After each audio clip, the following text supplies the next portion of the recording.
Welcome back to Brick Gaming YG. I'm back here today with a deck profile for Eldlich, Trickstar, and of course Dragoon. Now I'm going to just go over my card choices, get into why I chose each card, and explain my ratios and so forth. I am going X-1 today, only losing one during the first round to Dragon Link. Now it was a pretty sizable tournament, even with COVID going on, so it was pretty good to get in a lot of really good games. I'm just going to explain each choice, and let's get right into it. But before I do, please like, comment, and subscribe. If you're not already subscribed, I would highly recommend it. And if you subscribe, it would mean a lot to me and would help out the channel grow. So let's begin. First off, I play double Golden Lord. You don't want to play 3, you don't want to play 1. 2's pretty good, pretty standard, and it gets the job done. Next, I play triple Candina. Candina is just really good. You don't really play normal summons in pure Eldlich, and you kind of mix Eldlich with other stuff. So I threw in the Trickstar package because it allows you to make Dragoon super easily, and it also adds consistency, and everything with the Trickstars search each other out. Then I play double Corbane. Yeah, someone commented last time, and they said, hey, you should play Corbin. I completely agree. This card completely changes everything, and I cut out Licorice and threw in Corbin just because it's such a better option. And that's pretty much it for the monsters that you're going to actually summon. Getting to the rest of the monsters, I do play double Ash Blossom. I cut out Ghost Bell just because I feel like at this point in the meta, it just doesn't really do enough. Especially with my locals, I get that it's a good card, and it's really nice, but I decided to cut from the main deck in favor of more back row cards and more interruptions. Now I also play Red Eyes and Dark Magician, obviously. You know, you gotta make Dragoon. Then next I play triple Pot of Extravagance.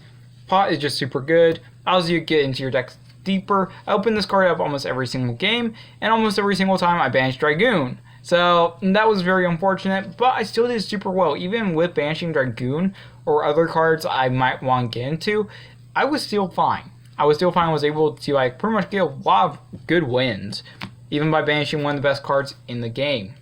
Then I play triple Cosmic Cyclone, just easy back removal. I really like this card, this format. It's just really nice, and it's just good to have main deck back row removal. Moving on, I do play 1 Light Stage and 1 Terraforming. This basically just allows me to deal with back row further, and it forces out your opponent's negates or interruptions super early on, and if they can't play that negate or interruption immediately, then it just allows me to go into my Predaplant, Verte, Anaconda without having to worry about as many negates or as many interactions. So for that reason, I really just like it, and it's good consistency. Then I also play triple Curse Outland. Outland, just free searching. I've seen a couple profiles now where people aren't playing Outland. I understand why, especially with room issues, and if you're going first, there isn't really a way to get rid of it. But I still want to play it just because it's a good start and gets you into what you need. And even if you're not throwing down Golden Boy first turn, this card still just allows you to get into it faster. So I see no reason not to play it. Then I also play 1 Black Awakening. I don't really like this card a ton. I almost would rather play 2 White Destinies over it, but it's another name and gets you just more options, because if you already have let's say a Sanguine engraved, you really don't want another Sanguine, so Black Awakening can kind of take that place. Same goes for White Destiny. It's okay, it's not the best card, but it's nice when you do see it. And generally you just want to get into mid or late game. That's usually the best time to see this card. And Black Awakenings, these are good first turn, or you're just going to send it off of Golden Lord. And then finally, of course, 1 Red Eyes Fusion, just because you want to be able to make that big boy Dragoon. Then moving into traps, triple Conquistador. Conquistador is just super nice. Free pops all day, non-targeting pops. Super nice. Feels good every time it resolves. Have not had any issues. The next card, Hakira, I do play 3 currently, but I do plan on cutting it down to 2. The reason is, how do I explain this? It doesn't do enough. It's a good card, but Conquistador does way more, and I only resolved Hakira twice today. One time just to go for game, and the other time because there was actually something worthwhile banishing. But that's 2 out of 4 rounds, and that's only 50% of the time, and I still was seeing it pretty much every round, so maybe cutting it down to 2 could be good. But I'm going to keep testing and figure out if I want to actually go with that. Then, of course, one of the best cards in the deck, Scarlet Sanguine. Just super good, feels super nice. Every single time you see this in your opening hand plus Conquistador, feels good. And yeah, just a really nice card. Gets your guy from your deck, and it's a good start. It's good interruption if you have Conquistador or Hakira with it. So overall, it's really nice. Then I play triple Torrential Tribute. Or Torrential just allows you to deal with like your opponent doing build-a-board stuff. Like against pretty much almost any deck in the meta or in the game right now, Torrential Tribute can have a huge impact on how the duel goes. And if your opponent plays into it, which a lot of people do, like people are more worried about Nibiru, but I kind of feel like people don't remember Torrential Tribute and how much that card can do.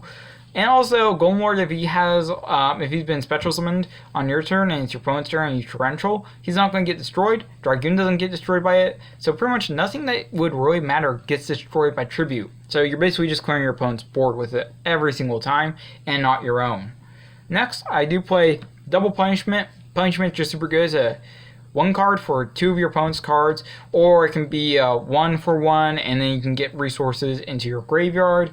So I think Punishment is just really good. You want to play cards that get you more advantage with this deck, because the deck can really run low on resources right after the first to maybe like the 3rd turn. This deck can have some very minor resource issues early on. So I think it's really important just to, first off, pace how you play your cards and wait until you need to do something. And then secondly is have like 2 for 1 cards that deal with more of your opponent's cards than your own cards. So in my opinion, just having that cost benefit is really, really nice. Then of course, Triple Solemn Strike. This card is just super, super amazing right now. It's good at any time in the duel. It's really good against almost every matchup right now, I would say. And just is a really good answer against a lot of stuff that they might not be able to deal with other cards. For example, Access Code, or your opponent doing like a big pendulum summon or something like that. Solemn Strike is just an easy answer. And then for the final 2 cards, I do play 2 Floodgates in this deck. The first one being Skill Drain. Skill Drain is really, really nice in my opinion. The reason being is that you don't really care about your own monster effects. Sure, the only thing you really worry about is Dragoon. The Trickstars don't matter after turn 1. If Verte gets hit, it doesn't matter. And if you banish either of them from your extra deck, it doesn't matter. So having Skill Drain actually ends up being a really good card, and it's live anytime you draw into it. I almost never drew it. I don't even think I drew in a Skill Drain once today, but it was there as an option. There was a couple times I would really, really like to see it, because I know it would have a really large impact on the duel. And then finally, 1 copy of Imperial Order. Order is just really good against almost everything, because right now there's a lot of decks that are playing heavy spell counts, and against anything from Pendulums to Dragon Links. If your opponent doesn't have an answer for it, it can really shut them down. Against Shaddoll or Invoked matchups, it shuts them down. So overall, it just really is an answer to a lot of stuff that this deck might be able to, might lose to, especially against spell cards that out-resource this deck. Imperial Order just becomes super, super broken. Finally, then moving on to the extra deck, I play 1 Verte just to be able to make Dragoon, 1 Link Spider to link off to traps, get them in the graveyard, just in case I only have a trap face up and it's my opponent didn't destroy it or anything like that. I can just Link Spider and then go end phase, grab a Sanguine or whichever one I need. Then 1 IP Masquerade. I made this card once today. I didn't really have to use it at the time I made it, but it's just really generic, and there aren't very many times you're going to go into links in this deck. Usually it's mid or late game, you're really getting into link plays. So unless you open Trickstars, or if you're just linking into Link Spider. So Masquerade actually helps out a lot. Then 1 Cerberus. Didn't make it today, but there are situations where I might want to have it. 2 Phoenix. I make this card all the time. This is the best link to go into just when you need to get rid of some back rows. So I really like Phoenix. Plus 1900 isn't bad for attack. Then I also play 1 copy of Lambda. Once again, just something generic. You can basically make this guy off of anything, so just having generic options feels good. Feels good, man. Then I also was trying out Ferrigit, if I'm pronouncing that correctly, Ferrigit. I was giving it a try because I saw people using it with Dogmatica stuff, and I'm not really playing a Dogmatica package at this point, but I was maybe it'll come up. It didn't come up. The only reason I would really need it would be if I have Red Eyes Fusion in hand, or one of the pieces in my hand that I just don't want to have. but unfortunately it did not come up today, so I will have to do further testing with it on my own time. Then I play 2 copies of Nitsis. Once again, just another send target. Send it to the graveyard. Pop, pop, so you can get double pops pretty easily with it. So that's always nice. Then, of course, the 1 copy of Dragoon. I want to bump Dragoon and Verte up in this deck. Like, I would probably want in the future bump Verte by 1 and bump Dragoon up by 1, maybe 2 copies if I continue with this build.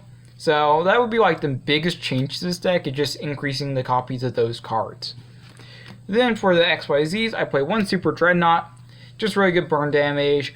If you're going to go into time, it can win the game. And then the other one is Gangaridai, or Sky Palace. Sky Palace is a lot easier to say. It's either a really big beat stick, you can send it off punishment, and it'll pretty much deal with any monster in the game for the most part. Or you can just summon it and do the whole send destruction effect and burn your opponent for 1,000. So no matter how you're using it, this card can just allow you to win in time. So yeah, just a really nice card to have. And then finally I play 1 copy of Omega and 1 Draco Berserker. I play this guy because once again he's really good off of punishment, and I also could theoretically make them in the deck with Ash plus either of the traps. So yeah, both are really good for those reasons. Then moving on to the side deck, Nibiru. I sided this card in, let's see, 4 times today, because every single deck I played against today was a combo deck. I only played against combo today, so Nibiru actually came up a lot. Then 3 Gamma Seal. Didn't really come up much today. I usually only side it in if the other opponent is playing Dragoon as well.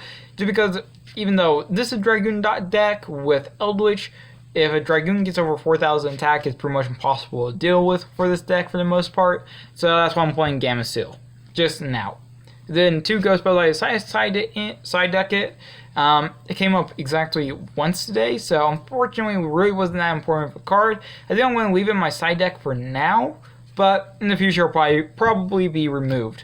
1 more backward destruction card, just in case I go up against like a stun deck, but didn't need this card today for that reason. For the reasons of like combo. Then I play triple Evenly. Evenly is pretty much good all the time. Some people are actually moving away from the card, like at my locals, but I still play it because I think it's actually really good, this format, and it can bait out and negate pretty easily, so, and then you can do your plays from there. And then finally, triple Solemn Judgment, in case you're going second, like game, or going first, game 2 or game 3. It's just better to have like some response to your opponent's backward removal, because in the main deck it's pretty much only Imperial Order as like a response. So games 2 and 3, people generally tend to side in like Harpies and other like Evenly and stuff like that. So having Solemn Judgment, you don't have to worry about that as much, or if you don't see it, just don't overextend your hand and you'll be fine. Now going into my matchups for today, my first round was against Dragon Link. Unfortunately I kind of bricked both games.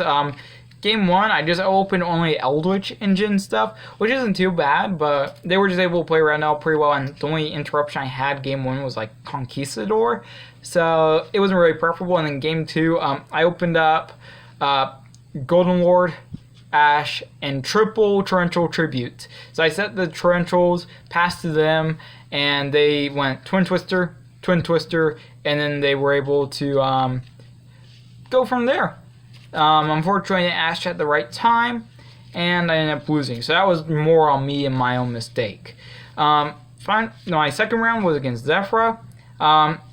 It wasn't really grindy. The first game, I just kind of blew them out of the water because I went first and I opened up the best hand in the deck. So, yeah, they just couldn't really play through. I had torrential strikes, all that fun stuff. Then round 2, or game 2 against Zefra, it was pretty much the same. They did a little bit better. Like, they ended up being able to stall for a little bit with like some big boys, but yeah, it just didn't really change the end result. Then my third round was against Dark Warrior PK, which they were kind of playing the more popular builds online and giving those a try. And playing against it was actually a pretty decent deck. I mean, Fogblade didn't really hurt that much. Like, that was the only card that really like was a problem at all. Fortunately, they can't speak. But fortunately, first game they had me go first because they were playing a bunch of going second stuff, kind of like a board-breaking version of that deck. But yeah, I gained both games pretty easily. And then finally, round 4 was Dragon Maid combo. They were basically trying to do a mix of Dragon Link and then bigger Dragon Maid engine. And it was interesting, but I got the game 2-0 just because if you're going to play Dragon Link, go all out with Dragon Link. And Dragon Maids just don't do enough right now. But overall, that was my tournament. That was how things went. And going X-1 with this interesting deck. If you enjoyed the video, please like, comment, and subscribe. If you're not subscribed, I would highly recommend it. See you guys in the next video. Peace.